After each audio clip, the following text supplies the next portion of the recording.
I'd like to now welcome Mr. Thomas Kuruvilla. He is the Managing Director of R30 Little, and he will be talking about the future of Metaverse and how it is going to impact the economies in the future. So with that, I give it to Thomas. Thank you.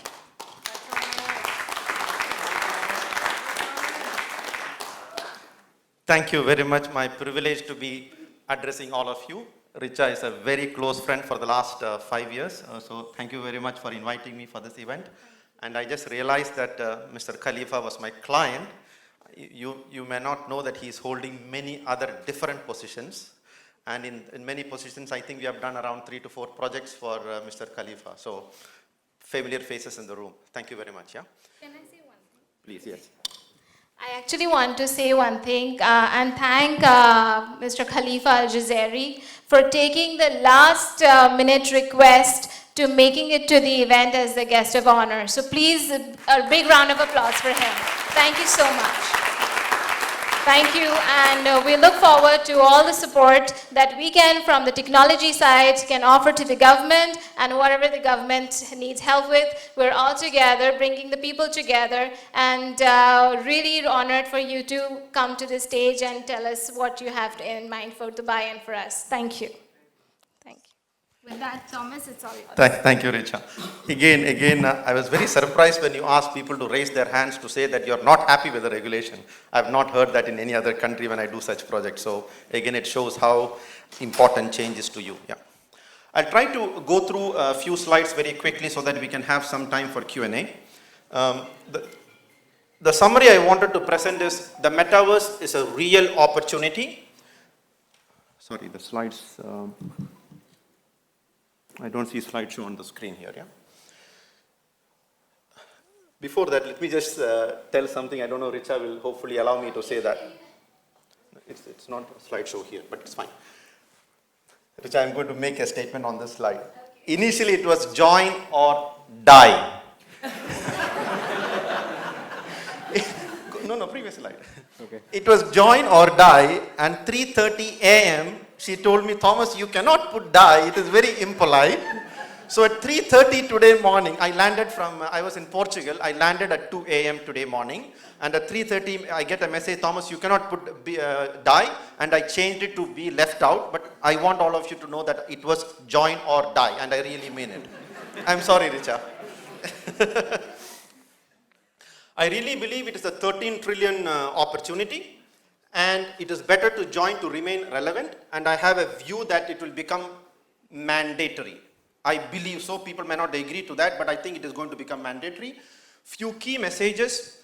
I do believe that 15 to 20% of the economy in the foreseeable future may be in the metaverse. So you better plan to be participating in the metaverse or you will be out of business. If somebody made the same statement about internet, when internet started, I don't think many people would have believed it, right? If somebody says that if you don't participate in the internet, you will be out of business. And when internet started, I don't think anybody would have agreed to that statement. I think it is exactly the same that is happening on metaverse. If many people may think it is a fad, it is not true, it is not going to happen, it is just virtual stuff, I don't agree with it at all. It is really going to stay. You better participate with it. Otherwise, it will impact your business very seriously. All the ingredients of the metaverse is maturing: technology, user acceptance, regulation, and security. It is all maturing. So the issues that we felt is there with metaverse is going away. Another very interesting input, I will show you a slide on this later. The youth spends more time with their digital persona than a physical persona. I don't know whether you will believe it, this is actual data. If you take the time spent by an individual, they spend more time with their avatars and digital persona more than the physical persona. Today, it's actually going on now and it is expected to increase, right? Anytime there is a disruptive intervention, it goes through a very high spike and it crashes. Same thing happened with NFT. Market crashed recently, but what happens after a crash is there will be real opportunity. So we have reached the stage of the crash happened. In the previous .com era, the crash happened after 5 to 6 years of pickup. In this case, the crash happened much faster and the opportunity is already coming to us, right? In Dubai, Mr. Khalifa is here. Regulation is in place. The digital twin is being announced. Transactions have been initiated, and I think the metaverse will be made mandatory very quickly, maybe in few years' time. Yeah. A quote by Victor Hugo: "There is nothing more powerful than an idea whose time has come." And by idea, I mean the metaverse. Yeah. This is what I talked to you about. This is the actual data across multiple geographies, multiple age categories. You may be surprised to see 32 hours in the middle. That is because some of them are double counted. But this is actual data, and you can see the digital persona is 13 hours, while the physical persona is 12 hours, and this is expected to grow by 20 minutes in the next coming year, right? I don't want to talk about the evolution from Web 1 to Web 3, but what is extremely important is that Web 2 had a centralized intermediary between the service provider and the end user. So the fundamental difference between Web 2.0 and Web 3.0, it is that you are directly interacting with the end user. It is completely decentralized, and it is token based. Very simple. It sounds very simple, but that has a very huge impact when you decentralize and you tokenize. Because when you decentralize, the 20 to 30% of the cost that goes to the people in between is eliminated. The financial cost of financial transactions, the cost of 5 to 6% gets eliminated. So from a simple cost perspective, around 20 to 25% of the cost gets eliminated when you are decentralizing and when it is based on a token. That is the fundamental difference between Web 2.0 and Web 3.0. Yeah. Web 3.0 has multiple components. I don't want to get into the details. I do have a lot of material on this, but I can explain to you if anybody has any specific doubts on this, right? What is the benefit of decentralization? Additional control of the data by the user. Then you are much more comfortable to release the data because you're in control of it. The individual as a creator grows significantly. Today what happens is the creator gets only 50 to 60% of the value. I don't know whether you're aware of it. A creator doesn't get more than 50 to 60% of the value. Around 40 to 50% of the value is distributed amongst other intermediaries, which is not going to be the case with the metaverse or the Web 3.0, which means more and more creators will come into the play, and we will get much more services, right? They can monetize directly with their fans, better control by the creator, and there is a flexible and innovation in the payment mechanisms, right? In summary, metaverse is immersive. It is not just an extension of, you will not be able to differentiate between the physical world and the virtual world. That is what is going to happen very soon, very quickly, right? People will be working together, social, and it is again a creator-based economy. Let me just play a video, maybe for a minute or so, and then I'll come back to the slide. Can somebody click on that blue video clip on top? So, we're gonna have an astrophysicist in the family. Actually, I have to write this paper. Will you help me? Let's take a closer look. What part of the solar system are we talking about? Saturn. If you were taking astrophysics, you could study in the metaverse. Did you know the rings are made up of billions of icy particles? Really? Look at this.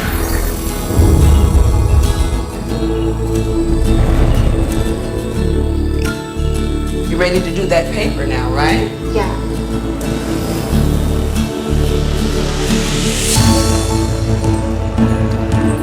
In the metaverse, you'll be able to teleport not just to any place, but any time as well. Ancient Rome. Imagine standing on the streets, hearing the sounds, visiting the markets, to get a sense of the rhythm of life over 2,000 years ago.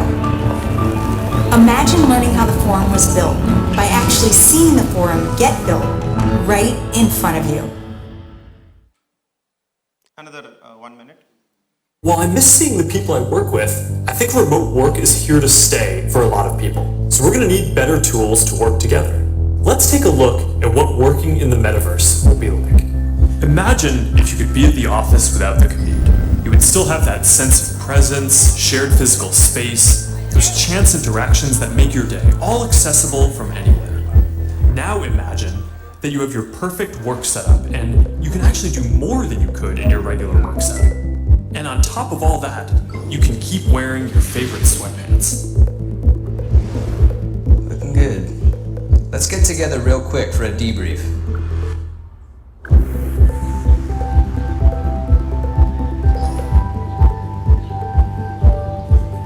I'm free now. Let's jump in. Hi. Hey. So what do we think?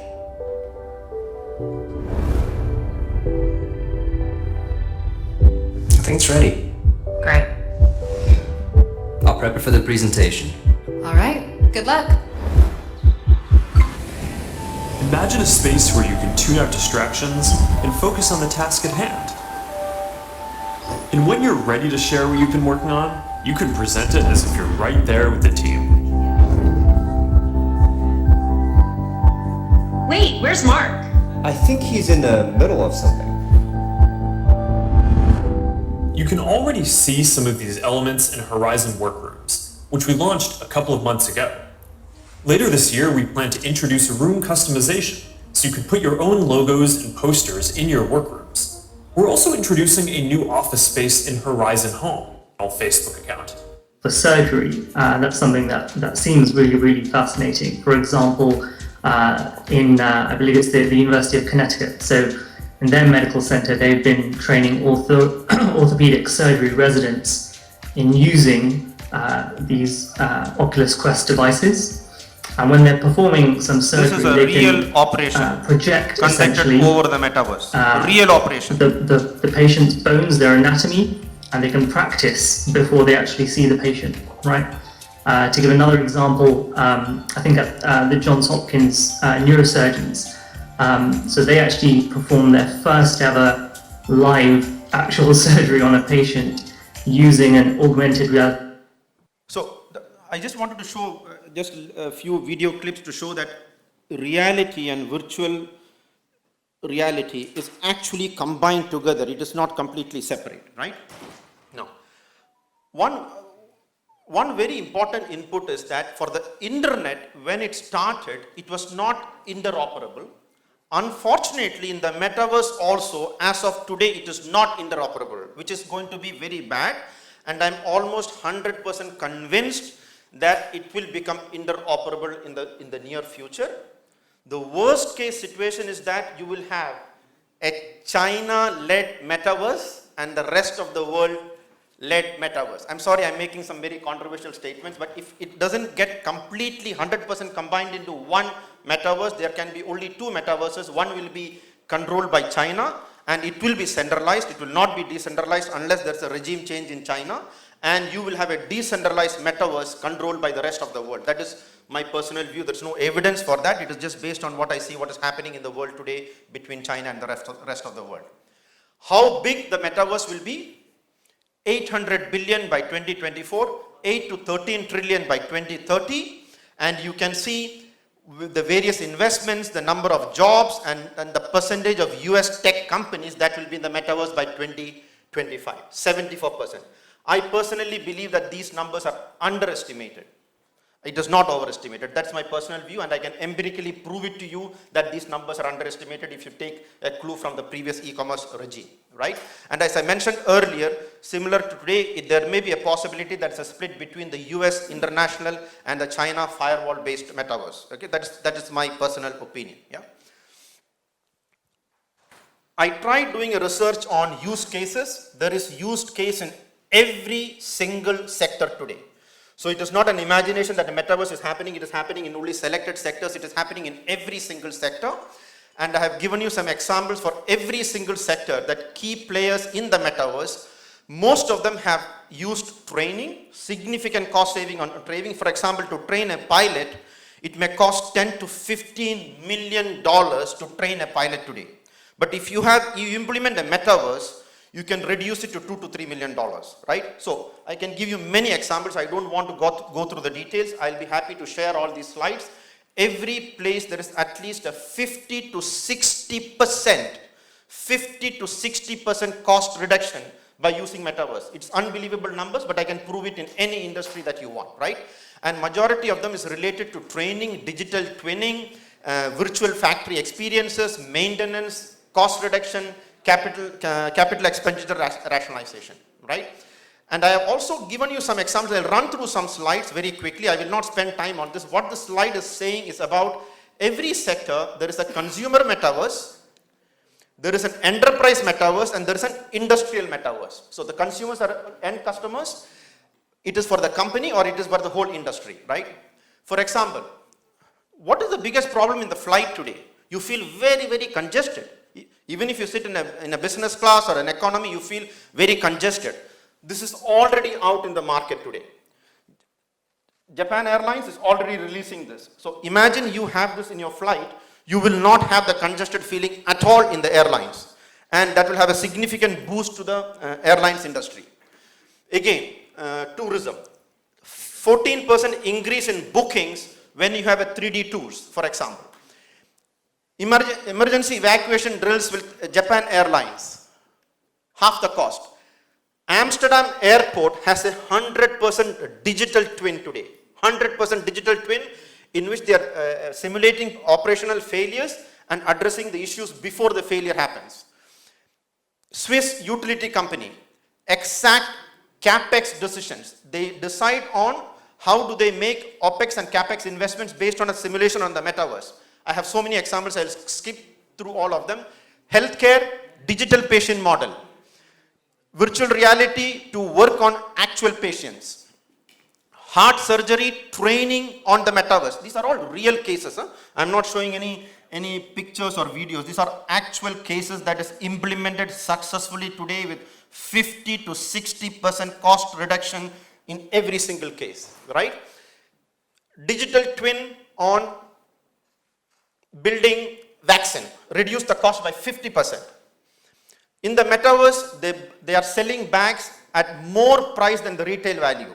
But that is not the most important point. When you release goods in the metaverse, you can see people buying or not buying, how much they are willing to pay. So then you can release the bags that will 100% sell. You don't have to experiment with it. So for almost zero cost, you can put your goods in the metaverse, try to price it, see how people are buying it, and then you release those items in the real world. So again, significant cost reduction to test products with customers whether they are going to buy it, right?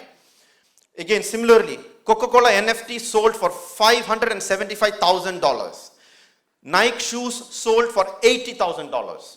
Unbelievable numbers. These are actual transactions happening on the metaverse today. FMCG companies, they are releasing limited edition flavors on the metaverse, right? Can you imagine a conference like this in which you have to display aircrafts or new cars, BMW, Rolls-Royce, they have to bring the physical cars to show you and display and conduct that in a conference, done over the metaverse. The cost is 100th. If it costs 10 million, at 100 the cost, you can run such an event, inviting people to visit and see your own products. Imagine the savings that is happening, right? I can go on and on, right? Digital twin for Rolls-Royce. Financial services. BMW working on a digital concerts. Games. Okay? So the point I was trying to make by showing these slides is that every single sector, there are 3 to 4 very successful metaverse replications with 40 to 50% savings, right? Now, coming to Dubai. The impact of metaverse is already in Dubai. I believe, I don't have any evidence, I believe that in 10 years' time, it will be mandatory to do the planning in the metaverse. That's my personal belief. There's no evidence for that. Earlier, very good. Thank you very much, right? For example, today when you want to buy a unit, they show you on a 2D diagram. I am expecting that the metaverse will be made mandatory. You will have to physically show your villa or the flat that you're going to buy on the metaverse. You will be able to sign I don't have evidence for that. You may, Mr. Khalifa, you can say yes or no. I think it will be made mandatory that you will sign the contract to buy a constructed villa on the metaverse. What they show you on the metaverse has to be legally binding. You should be able to sue MR if what they show you on the metaverse and the reality is not the same. I am quite confident that these things are going to happen much faster than what we predict today. And can you imagine what it really means? You are not just seeing a visual 2D diagram. You are going to stand on the 33rd floor or the 100th floor, Burj Khalifa. You can see whatever you are supposed to see, and when you buy it, they have to show you that. Today, you cannot do anything. They are going to tell you this is the building, and you can imagine at the 100th floor what you will see. And if you don't see that, you still have to buy it. But in the metaverse, you better show me now. Oh, I can see this. Yes, it is. You showed me in the metaverse. When I buy it, hello, I don't see it. I'm not paying you money, right? Those things cannot happen anymore. I'm 100% confident of that, right? I hope you can understand the usefulness of metaverse. It is not some fictitious stuff going on, right? 4 billion addition to Dubai economy, 42,000 virtual jobs. First in the world to have a regulator creating a virtual city. As I said, future contracts I expect to be signed in the metaverse very quickly. That's my personal view. I'm not a technology person. I'll keep it short, but just one very quick inputs. The technologies have well advanced to enable metaverse. There's no doubt in my mind. It is non-fungible tokens, digital currencies, and augmented reality and virtual reality. Areas to improve. Latency needs to improve.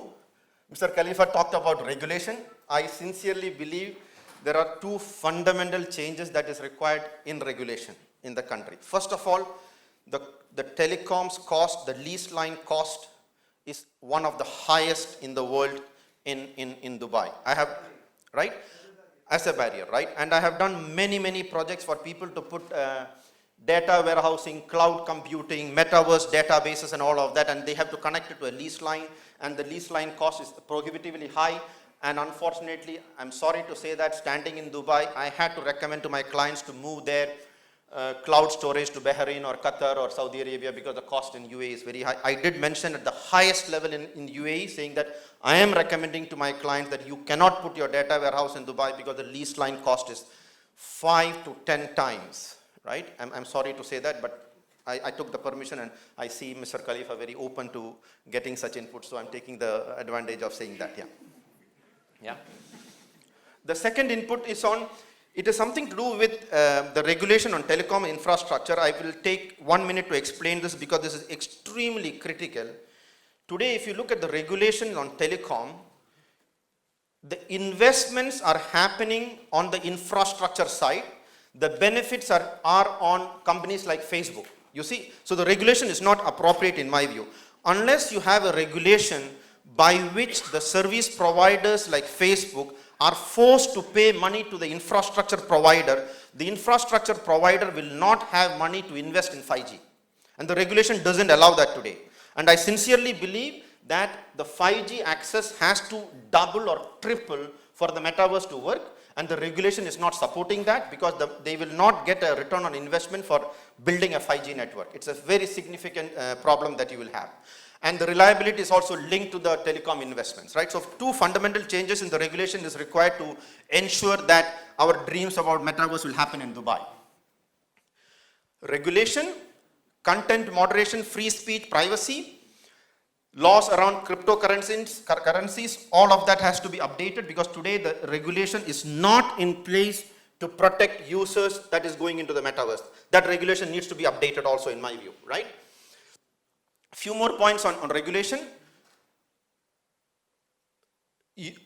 A service provider should not be allowed to store user data for more than a very short period, only to provide the service in the metaverse. Beyond that, you should not be allowed to store it. It should not be allowed. Otherwise, users will not feel comfortable, right? We have to inform people what is being tracked. Publicly, you need to tell them, Thomas, I'm tracking this for you. I'm collecting the data before I provide you metaverse services, right? We should also be very transparent or restrictive on the algorithms that you are using to track face, your health, your blood pressure and all of that, right? Because you're really understanding me as a person because of metaverse. All my data, my health conditions, everything is being very transparent. You need to be quite careful on what is allowed and what is not allowed, yeah? I already talked about blockchain, but what is very important is what I mentioned on the right-hand side as advantages. There are no intermediaries, marginal transaction cost, real-time information, and built-in incentive for network support. So blockchain as a concept has significant advantages to reduce the cost and bring the benefits instantaneously to the consumers who are using Metaverse, right? NFT, it's a very simple concept, but I just wanted to give you one input on the advantage of NFT. There is no unique digital token other than NFTs. So far, either you will have physical, which will be unique, or you will have digital, which is not unique. And that is getting corrected by NFT, right? And that is a significant advantage of NFT. People always see that the crash is very bad, but every time a crash is required for the market to stabilize, and the crash has already happened, and it is going to stabilize in my view. I have given many examples on NFT transactions, and some of them is actually unimaginable, but I will not spend time on this. I will share these slides. NFTs on every single transaction is possible, and it creates a lot of efficiency. Just to give you an example, you can trade during gaming, collectible piece of music, your degree certificates, real world assets can be tagged, lot of benefits because of NFTs, yeah? Another very important aspect is, I don't know whether you see a pattern in this slide, countries with high level of adoption are countries with low income. It's a very important observation because the cost reduction is proven by this. Because people who have lower income, who were not coming to the metaverse or equivalent because the intermediaries are keeping 30 to 40% of the price. So the poor people are not able to transact on it because the cost of the transaction goes high. But the moment NFTs have come up, look at who is on the top. The United States, UK, Japan, all the costly countries are on the bottom. The countries with lower income is on the top. It shows that efficiency is already concluded. Otherwise, you will never get such a chart, right? Let me skip the slides. Many companies are already in the metaverse. Strategy. You need to create a holistic strategy. Every company, in my view, you have to assume that you don't have any company today. If you're talking about, let us say, a construction company, MR, you cannot build on the current MR strategy. I think it will be a completely wrong strategy. You have to imagine that MR is non-existent today. How will I build MR as a company considering the metaverse and the technology and the user interface and the regulation and the security, what is available? If I mix the physical world and the virtual world, how will MR as a company be developed from scratch? And then you compare it with what you have today, and then you have to adapt the strategy for MR. I am using that as an example. Otherwise, you will always come up with an incremental strategy, and you will not capture 90% of the value if you consider an incremental strategy. You have to consider a white sheet of paper, develop the new strategy, and then compare it with what is happening today, right? You need to continuously educate yourself on the metaverse because it is evolving, it is very important. You need to find the right people, and technology, again, you need to continuously update your use cases because the use cases are very different from every month. Because of the evolution of technology, the use cases keeps changing, and you need to continuously look at your use cases before deciding on your strategy. So at the end of it, you need to be very clear on your strategy. You need to be very clear on where you get the competencies. You need to keep updating your use cases along with your clients, considering the evolution of technology and regulation and security, right? Last input, Metaverse is allowing a level playing field for large players and small players. It was already the case when we had internet, right? It was already the case. But the level playing field availability to small players or creators, we don't have something called creators in the Web 2.0. But in Web 3.0, you start having the creators, and the smallest player has the highest advantage in Metaverse. There is going to be a spike in talent demand. And that is going to be tricky because you don't have many people on that. So that is going to be a fight for talent, and it is better to train people and lock them in, give them shares in your company so that they don't move to other organizations, right? That is where this is the first slide that I presented, which is my summary slides. I'm just showing it again, and that's what I have to say.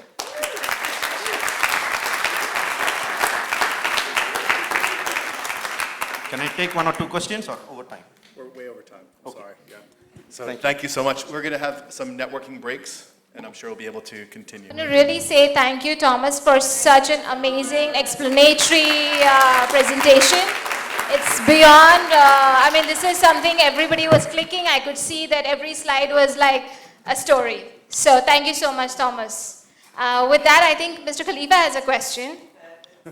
Honestly, it's not a question because there's no time for questions. I just has a highlight. You've seen the UAE in the fourth on that graph, but that's an anomaly because we are an early adopters, not because of the income issue. Just I wanted to highlight that. And you were giving us a lot of great use cases which we've seen. I just wanted to let you know that the Ministry of Economy actually was the first economic summit on Earth that was hosted on the Metaverse on the 28th of March.